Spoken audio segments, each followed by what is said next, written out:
ఆనాడు అనేక జాతులను మనుషులుగా చూడలేని పరిస్థితుల్లో జాతులు మనుషులు వారి హక్కుల కోసం బ్రిటిష్ వారితో కొమరంభీం చేసిన పోరాటం దేశానికి స్ఫూర్తిగా నిలిచిందని మందని మాజీ ఎమ్మెల్యే పుట్టా మధుకర్ అన్నారు. ములుగు జిల్లా కన్నాయిగూడెం మండల కేంద్రంలో ఆదివాసీ హక్కుల పోరాట సమితి ఆధ్వర్యంలో ఏర్పాటు చేసిన గిరిజనుల ఆరాధ్య దైవం కొమరంభీం విగ్రహావిష్కరణ కార్యక్రమంలో మాజీ జడ్పీ చైర్పర్సన్ బడే నాగజ్యోతి యువ నాయకుడు జక్కు రాకేష్తో కలిసి పాల్గొన్నారు.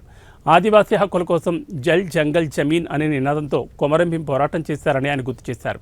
తమ దేవుణ్ణి ప్రతిరోజు చూడాలనే తపన ఆలోచనతో గిరిజనులు కన్నాయిగూడెంలో కొమరంభీం ఆవిష్కరణకు శ్రీకారం చుట్టడం గొప్ప విషయమన్నారు. ఆయన స్ఫూర్తి మనకు భవిష్యత్ తరాలకు ముందుచూపుగా నిలుస్తుందని దశ దిశ నిర్దేశం చేస్తుందన్నారు. మహనీయుడి విగ్రహావిష్కరణలో పాల్గొనడం తన అదృష్టమని ఆయన అన్నారు.